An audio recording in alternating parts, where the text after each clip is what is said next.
আমার কি হবে আমি জানি না, আল্লাহ আমারে বাঁচাও।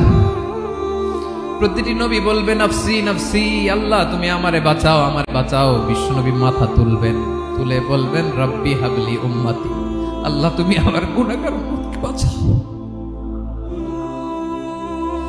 এই দুনিয়ার বুকে রব্বুল আলামিন সব নবীকে একটা করে দাওয়া মুস্তাজাবা দিয়েছেন, মানে যে দোয়া করলে কবুল হয়ে যায় সাথে সাথেই। দাও বিহা, দুনিয়ার সব নবীরা ওই দোয়াটা দুনিয়ায় করে ফেলেছে।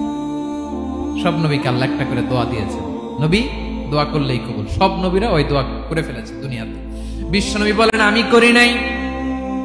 ওয়া ইন্নী আখতাবিউ দাওয়াতি শাফাআতান লি উম্মতি ইয়াউমাল কিয়ামাহ, আমার ওই স্পেশাল দোয়াটা আমি দুনিয়ার বুকে কঠিন বিপদে পড়েও কোনোদিন করি নাই। আমি আমার স্পেশাল দোয়াটা কিয়ামতের দিন আমার গুনাহগার উম্মতকে সুপারিশের জন্য রেখে দিয়েছি।